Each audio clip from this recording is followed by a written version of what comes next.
Halo, selamat pagi Opa Oma.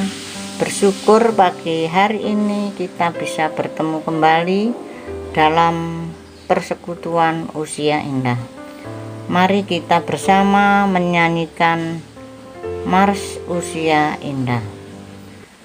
Kita para lansia Kristen yang seiman dan sepanggilan, berpadu dalam satu warga besar dengan kasih sebagai ikatan. Ikut Yesus, tetap setia, angkat salib, kabarkan Injil. Kita para lansia Kristen hidup berbuah muliakan-Hu, hidup berbuah muliakan-Hu. Mari kita masuk di dalam doa. Bapa kami yang di surga, Allah yang menciptakan langit dan bumi, pagi hari ini sungguh kami mengucap puji dan syukur kepadamu atas kesempatan yang Tuhan berikan kepada kami untuk bersama memuji, memuliakan nama-Mu. Bapa, ampunilah segala dosa kami, sehingga kami layak untuk memuliakan Engkau.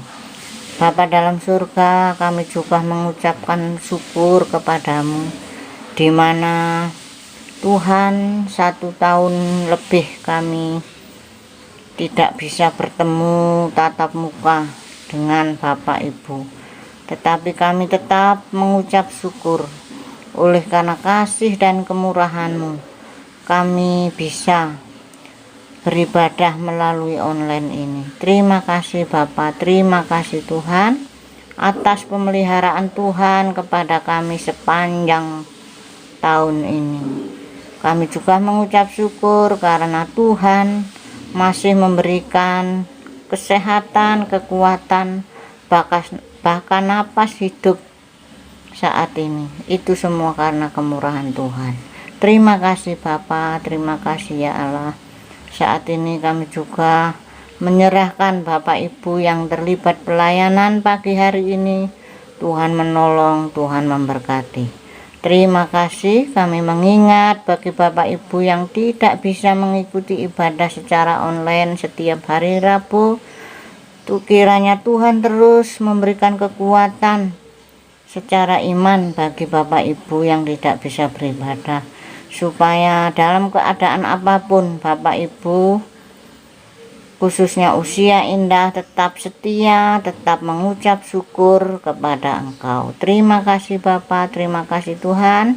Inilah doa kami panjatkan dalam nama Tuhan kami Yesus Kristus. Terpujilah namamu, haleluya, amin. Opa Oma, kita ketemu lagi. Mari kita memuji, segala puji syukur.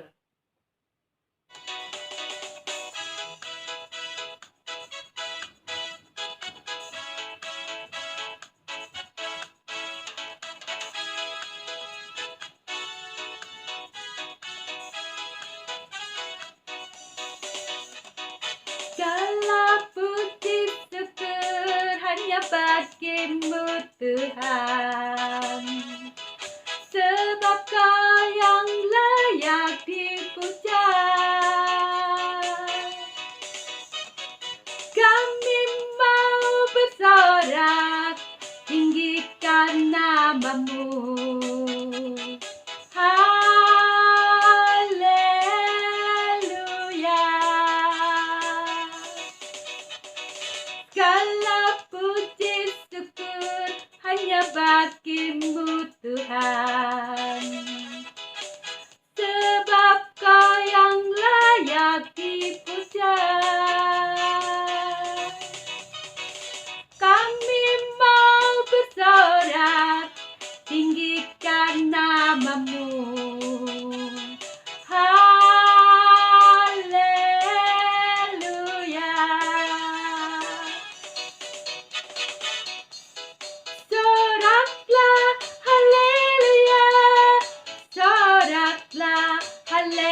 namamu. Haleluya.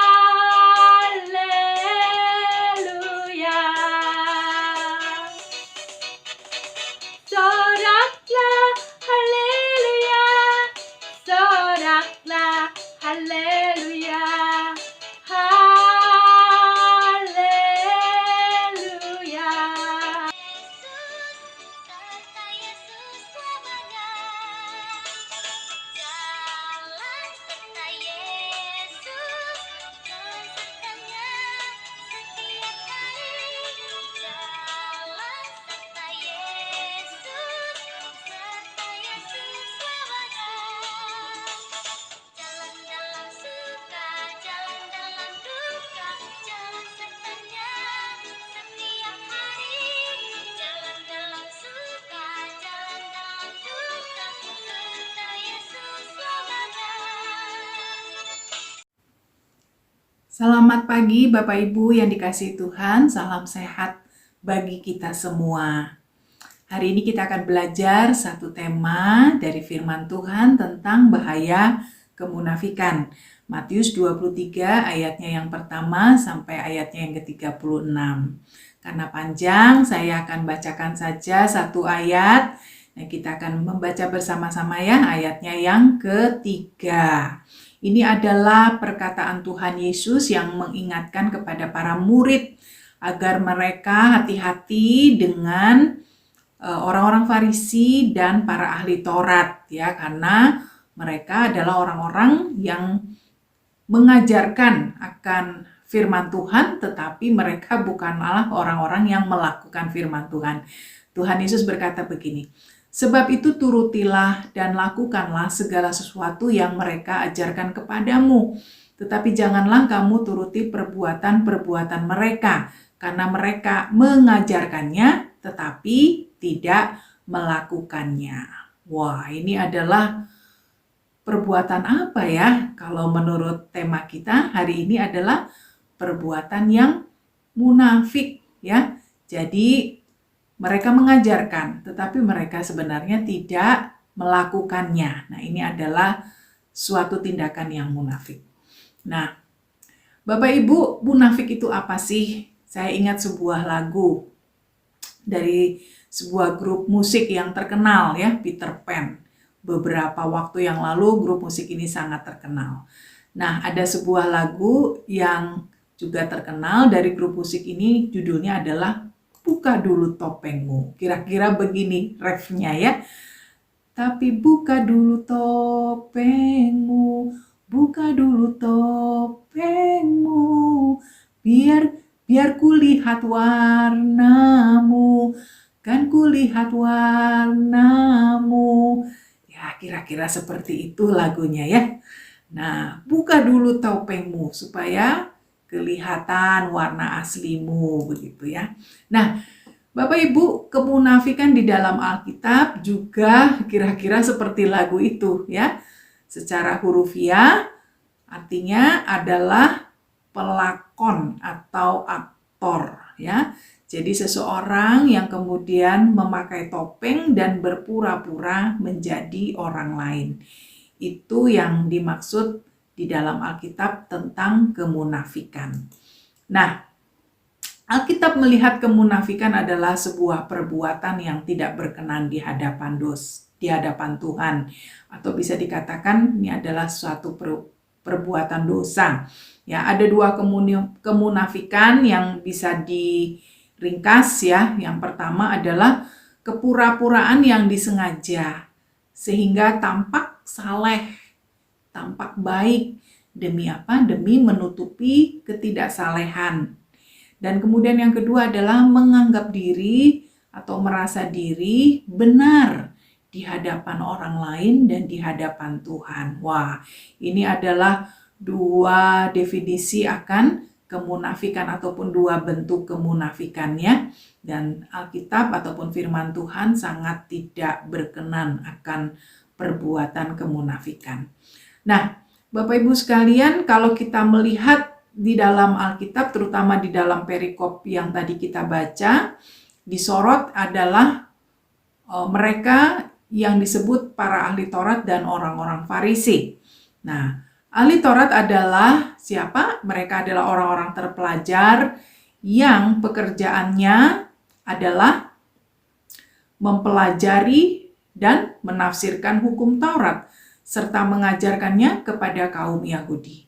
Nah, orang Farisi adalah mereka yang memisahkan diri, orang-orang yang juga mengajar dan menafsirkan Taurat menurut tradisi secara turun-menurun di sinagog atau di rumah-rumah ibadah orang Yahudi. Nah, para ahli Taurat seringkali dihubungkan dengan orang-orang Farisi, meskipun sebenarnya tidak semua orang Farisi merupakan para ahli Taurat. Ya, nah, kemudian sebagai para pemimpin agama, para ahli Taurat dan orang-orang Farisi di dalam Alkitab digambarkan adalah orang-orang yang kemudian jatuh ke dalam kemunafikan. Dan Tuhan Yesus seringkali menegur mereka karena mereka melakukan berbagai perilaku kesalehan, namun ya dengan motivasi untuk mendapatkan pujian, bukan dengan ketulusan. Jadi pakai topeng, kira-kira seperti itu ya. Mereka lebih tertarik untuk jaim atau jaga image. Mereka berusaha ya mengaku menyenangkan Tuhan.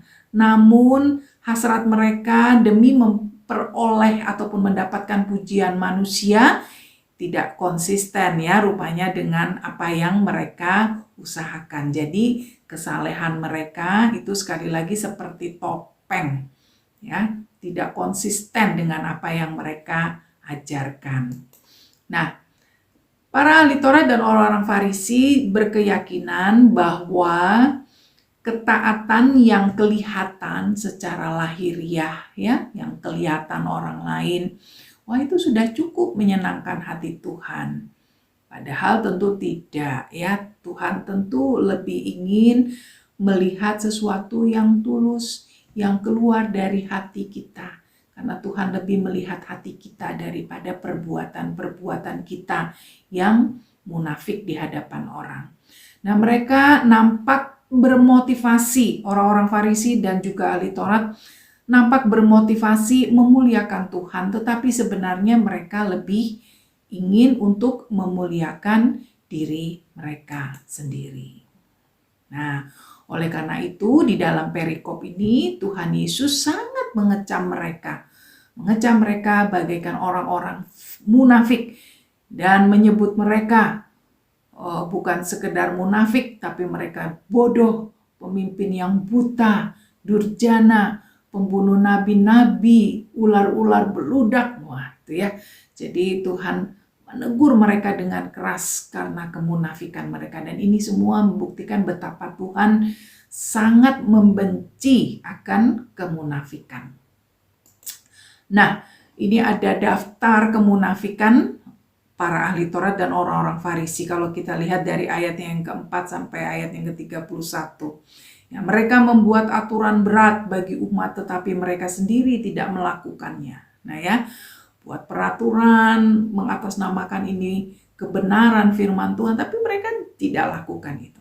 Mereka suka menerima penghormatan, ya, menelan rumah janda ataupun membuli para janda ya. Mereka mengelabui mata orang dengan doa-doa yang panjang, padahal hati mereka tidak terkonek dengan Bapa di surga. Dan mereka mensahkan sumpah demi emas dan persembahan bait suci lainnya, tetapi sumpah demi bait suci tidak mereka sahkan. Jadi sangat nampak sekali kemunafikan. Mereka menarik perpuluhan tetapi melupakan keadilan, ya, melakukan keadilan. Mereka tidak menunjukkan belas kasihan yang tulus dan juga kesetiaan. Mereka menyombongkan diri dan merasa lebih baik daripada nenek moyang mereka. Nah, ini adalah ciri-ciri yang sangat jelas bahwa mereka adalah orang-orang yang munafik dan Tuhan tidak berkenan atas semua itu. Nah, Bapak Ibu sekalian, ada seorang penulis buku rohani, seorang hamba Tuhan bernama Philip Yancey. Dia mengatakan demikian. Penekanan pada yang kelihatan tersebut membuat mudah bagi seseorang untuk memalsukannya demi menyembunyikan kenyataan di dalam yang sebenarnya. Apalagi di tempat-tempat seperti sekolah Alkitab, sekolah retreat rohani, bahkan dalam gereja yang sering kali menuntut setiap orang belajar untuk terlihat rohani. Maksud dari Pak Filipiensi kurang lebih sama. Jadi seringkali kita ini lebih cenderung melihat apa yang nampak di luar. Ya, kalau nampak di luar itu saleh, wah sepertinya luar biasa, sepertinya begitu baik. Ya, nah sama juga misalnya kita harus waspada. Kalau kita adalah orang-orang yang dikatakan orang Kristen, kita rajin ke gereja. Pada waktu di gereja kita nampak seperti orang yang saleh, orang yang terlihat rohani.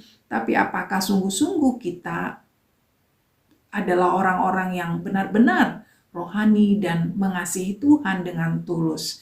Ya, jadi hati-hati untuk hal ini atau akan kemunafikan, hati-hati. Nah, kemudian kalau kita lihat, saya ingin menyampaikan dua hal di sini tentang bagaimana supaya kita tidak jatuh di dalam kemunafikan. Bagaimana supaya kita waspada untuk kita tidak menjadi orang-orang yang munafik. Ya, demikian peringatan Tuhan Yesus ya tentang kemunafikan. Yang pertama adalah buka dulu topengmu. Ya, kata Peter Pan ya. Bukan kata firman Tuhan ya. Buka topeng kita. Berhentilah menjadi munafik dan berusahalah menjadi diri kita sendiri sebagai orang yang telah memperoleh anugerah kebaikan dan juga nikmat yang luar biasa daripada Tuhan. Jadi dengan kata lain, kalau pada saat ini kita masih menggunakan topeng-topeng kita di hadapan orang, bukalah topeng itu. Topeng itu tidak berguna di hadapan Tuhan. Kenapa? Karena Tuhan Maha Tahu. Tuhan tahu apakah kita munafik atau tidak. Tuhan tahu apakah kita bertopeng atau tidak. Tetapi yang seringkali kita tipu adalah orang-orang di sekitar kita. Ya, kalau kita pakai topeng, kadang orang tidak tahu kalau kita menggunakan topeng. Dan Tuhan minta supaya bukalah topeng itu. Jadilah orang-orang yang menunjukkan bahwa kita adalah orang-orang yang sudah memperoleh anugerah daripada Tuhan, itu sudah cukup ya. Cobalah kemudian yang kedua di sini, jangan berbuat kebaikan yang bersifat lahiriah saja, yang untuk dilakukan untuk dilihat orang lain baik. Namun kejarlah perkenanan Tuhan atas diri kita. Setelah kita membuka topeng kita, jadilah diri kita yang otentik ya. Tunjukkanlah bahwa kita sungguh-sungguh adalah orang yang sudah menerima berkat dan juga anugerah daripada Tuhan. Kita sudah diselamatkan, kita sudah menjadi murid Kristus. Biarlah keberadaan kita yang tidak pura-pura ya. Kebaikan-kebaikan kita yang kita tunjukkan kepada sesama kita itu lahir dari ketulusan, bukan dari kepura-puraan. Karena memang seharusnya sebagai murid Tuhan kita tidak perlu pura-pura, karena memang kita sudah sungguh-sungguh menerima anugerah itu dan kita perlu tunjukkan dengan penuh sukacita. Kita perlu tunjukkan dengan kesungguhan hati kita sehingga orang lain bisa melihat ketulusan dan tidak melihat kepura-puraan dari kita. Ya. Nah, yang kita kejar bukanlah pujian dari orang lain. Yang kita kejar adalah perkenanan hati Tuhan. Bagaimana kita boleh menjadi orang-orang yang berkenan di hadapan Tuhan? Dengan menjadi orang yang tulus, dengan menjadi orang yang otentik, dengan menjadi orang yang tidak pura-pura. Kalau kita melayanilah dengan kesungguhan hati. Nah, Tuhan berkenan. Nah, Tuhan tidak berkenan jika kita melayani dengan pura-pura dan hanya ingin nampak baik di hadapan orang. Ya, kalau kita melakukan perbuatan baik, lakukanlah perbuatan baik itu dengan kesungguhan, bukan dengan pura-pura, dengan ketulusan, bukan dengan ingin dipuji oleh orang lain. Nah, Bapak Ibu sekalian, ketika orang-orang lain memakai topeng dan menjalankan peran mereka sebagai aktor, ya. Nah, orang-orang Kristen, kita sebagai murid-murid Tuhan seharusnya tanggalkan topeng itu. Tanggalkan topeng kemunafikan kita dan hiduplah sekali lagi dengan tulus dan otentik di hadapan Tuhan dan di hadapan sesama. Nah, kemudian orang-orang yang percaya atau para murid yang sungguh-sungguh mencintai Tuhan akan berusaha menghidupi kehidupan Kristen mereka. Dan mereka akan lebih memilih untuk bersandar kepada Roh Kudus, bukan kepada diri mereka sendiri dan kemudian menjadi munafik. Mereka akan lebih ingin dipimpin oleh Roh Kudus, menuruti apa yang diamanatkan, apa yang diinginkan untuk Roh Kudus kita kerjakan, ya. Tetapi bukan untuk berpura-pura ataupun kemudian menjadi munafik. Kalau kita sungguh-sungguh hidup dipimpin oleh Roh Kudus, maka kita akan menjadi anak-anak Tuhan yang otentik, yang sungguh-sungguh tulus, dan itu akan nampak, ya. Orang yang pura-pura sama orang yang munafik itu akan kelihatan. Nah, Bapak Ibu sekalian, sebagai statement yang terakhir saya ingin mengatakan bahwa ketika kita mampu, ya, menanggalkan semua kemunafikan, maka disitulah kemuliaan Tuhan akan terpancar dari hidup kita.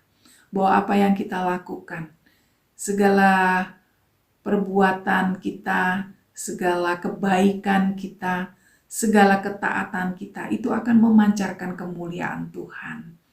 Ya, karena itu dilakukan dengan kesungguhan hati kita, dengan ketulusan di hadapan Tuhan. Kejarlah perkenanan Tuhan, bukan kejar pujian dari orang.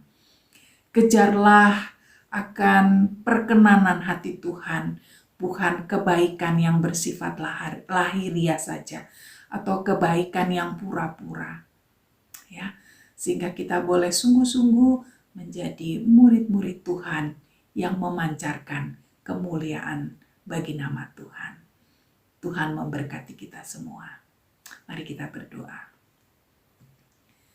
Bapa di surga, hamba-Mu berdoa menyerahkan untuk Bapak Ibu yang mendengarkan renungan ini. Biarlah Tuhan di dalam hidup kami boleh menjadi anak-anak Tuhan yang dengan ketulusan kami boleh mengikut Tuhan. Dengan ketulusan kami boleh melakukan tugas-tugas kami, mengerjakan kewajiban kami sebagai murid-Mu, sehingga apa yang boleh kami lakukan itu memancarkan kemuliaan Tuhan. Bukan menjadi batu sandungan, bukan merupakan kepura-puraan. Kalau kami berbuat baik karena memang kami sudah mendapatkan anugerah daripada Tuhan, dan kami memang harus berbuat kebaikan. Jika kami boleh melakukan hal-hal yang bersifat saleh di hadapan orang, itu memang kerinduan kami karena kami mau menyenangkan hati Tuhan, bukan dengan kepura-puraan dan menjadi munafik. Terima kasih ya Bapa untuk firman Tuhan yang mengingatkan kami. Tuhan tolong kami sekali lagi, jadikan kami murid-murid Tuhan yang sungguh-sungguh berkenan di hadapan Tuhan.